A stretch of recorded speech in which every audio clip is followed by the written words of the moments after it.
All right, this is 5 on 20 News with Joel Foster coming to you live from our studio in downtown Tucson.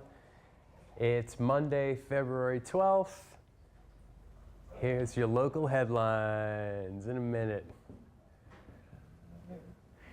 All right, first, local headlines. The state of Maryland is suing Chandler-based Insys Therapeutics to enforce a subpoena over allegations that the pharmaceutical company deceptively marketed a fentanyl-based patch for cancer sufferers.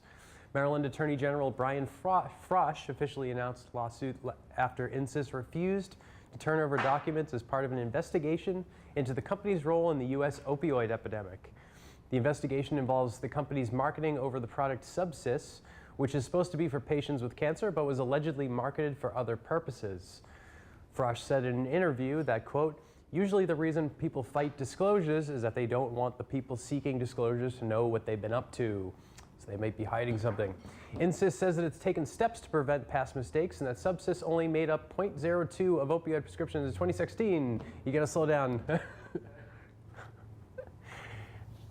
But federal prosecutors have accused 7 former executives and managers at Insys of participating in a scheme to bribe doctors into prescribing Subsys and to defraud insurers.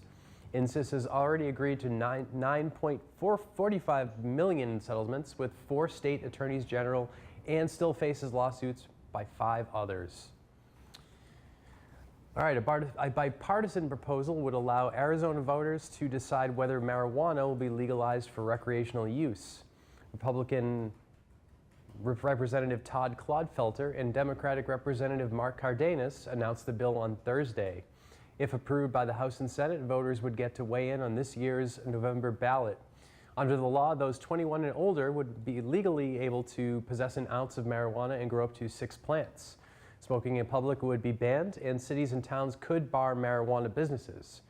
Current medical marijuana laws would remain intact. Arizona voters rejected a proposal in 2016 that would have legalized marijuana. Some critics felt that the law was too friendly to big business, while others felt it was too soon to legalize the drug. Well, we'll see what happens in November. Nearly half of South Tucson firefighters are planning to resign in the coming weeks as a protest against what they say are concerns over safety and working conditions. 14 of the city's 33 reserve firefighters say that they will be resigning February 28th, according to a press release. According to the release, firefighters claim that they were subject to staffing level shortages on the fire department's only engine. City officials reduced the number of firefighters on the truck from 4 to 3 in 2017 in order to balance the budget. The city claims that the cuts were required by law. The South Tucson Fire Department are taking measures to ensure the safety of citizens despite the cuts. Okay, construction has begun on Broadway in Tucson for a 2-lane bicycle project. The protected lane running from the intersection of North Toole Ave and Congress is designed to promote a safer entrance for pedestrians and cyclists. Andy Bemis, one of the project's coordinators, said that a curb will separate people biking from people driving and said that it will be a comfortable experience for both. The city plans to expand the bike lanes all the way to Reed Park. Former U.S. gymnastics doctor Larry Nassar was transferred to Tucson's maximum security prison last week. Nassar is serving a 60-year federal sentence for possession of child pornography at USP Tucson in the system's sex offender management program, which houses a high proportion of sex offenders and offers treatment on site. If he were to outlast the sentence, Nassar would then begin serving 2 40-year state sentences for the sexual abuse of 10 girls. Nassar pleaded guilty to abusing his patients, then denied the event in a jailhouse letter and interview. During the 9 days of sentencing hearings, some victims said they reported Nassar's abuse going back to 1997. The victims said their claims were ignored until the Indianapolis Star uncovered Nassar as a predator in 2016. The Arizona father of a 5-year-old son suffering from cancer was scheduled to be deported to Mexico today. ICE denied 30-year-old Jesus Barones an extension to remain in the U.S., where he lives with his wife and 5 children. His wife told the Huffington Post that Barones came to the U.S. in 1989 when he was 1 year old and was deported once before when he was caught driving with a fake license when he was 19. Verone's son developed leukemia in 2016 and has been undergoing chemotherapy. In 2016, ICE granted Barones a stay of removal on account of his son's illness. Barones attempted to refile another stay with ICE, but was told he was no longer a priority for deportation, according to his wife. However, ICE sent Barones a notice of deportation last month. Barones attempted to file for another stay, but was denied. On Friday, Barones took refuge at the Shadow Rock United Church in Phoenix because ICE is generally reluctant to enter churches to make immigration arrests. Barones plans to stay at the church until he's granted a stay or is able to find a legal solution. Now in national and international news. The president today rolled out the 2019 White House budget proposal, which contains about $3 trillion in cuts over a decade. Among those targeted for cuts include the State Department, the Interior Department, and the EPA, who would receive a 25% budget cut. The Department of Health and Human Services would also take a huge hit, with the proposal recommending a 21% cut for the agency. Other agencies would be eliminated altogether, such as the Corporation for Public Broadcasting, who is responsible for NPR, the National Endowment for the Arts, the Community Development Block Grant Program. The Tiger Grant Program is also targeted for elimination. This program provides funding for local infrastructure projects and was responsible for bringing the streetcar to Tucson. Other agencies targeted for elimination include the Global Climate Change Initiative, the National Wildlife Refuge Fund, the Chemical Safety Board, and Gear Up, which provides grants for low-income students to attend college.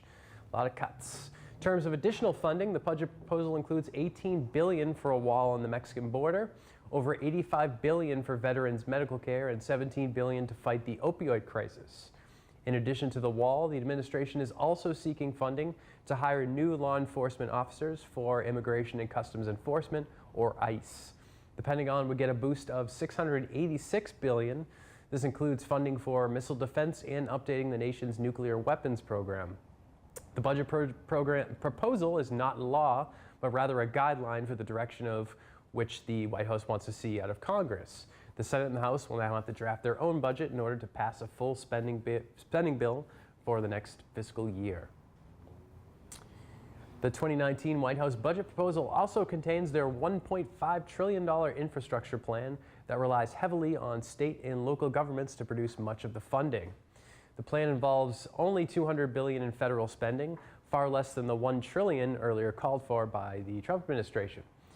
The plan calls for partnering with state and local governments and, where appropriate, the private sector to fix up the country's roads and bridges. The president has cited the nation's crumbling infrastructure as an obstacle to further economic growth.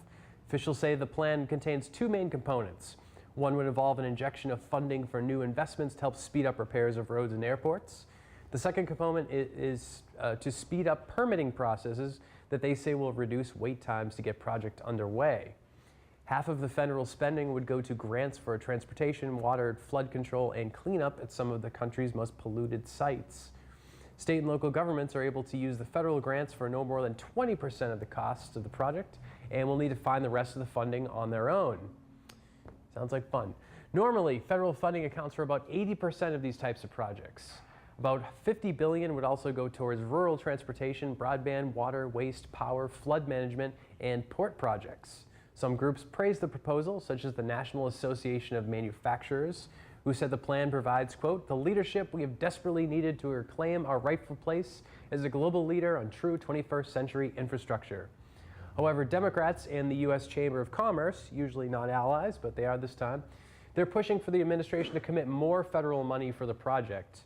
Environmental groups are also concerned about the environmental impact, especially with the administration wanting to speed up the approval process.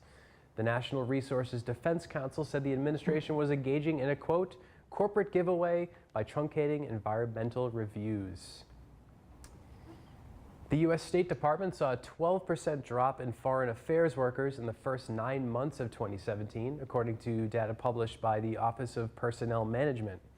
Secretary of State Rex Tillerson has said that he wants to cut the department's nearly 76,000 person workforce by 8% as part of his effort to redesign the agency. The Trump administration has offered buyouts and incentives to get some State Department employees to retire early. Critics say that the administration is trying to hollow out the agency, which would hamper U.S. efforts to sustain peace around the world. The American Foreign Service Association, the union representing the agency, says that the agency's ranks are being depleted at a dizzying speed. They say that the rapid loss of so many senior officers has a serious, immediate, and tangible effect on the capacity of the United States to shape world events. A bill proposed by Florida State Senator Gary Farmer would stop insurance companies from dodging workers' compensation payouts by aiding in the arrest of undocumented workers who are injured on the job. The bill would limit laws related to workman's comp fraud that often take advantage of undocumented immigrants. A joint report by ProPublica and NPR found over 130 cases of immigrants being reported to law enforcement agencies after they suffered workplace injuries. The workers faced felony fraud charges of using a fake ID when they sought medical care. The insurers in charge of paying out workers' compensation benefits were often let off the hook after the arrests. Some of the workers were detained and later deported without getting proper medical treatment for their injuries. The practice stems from a 2003 workers' comp law that made it a crime to file a claim using false identification.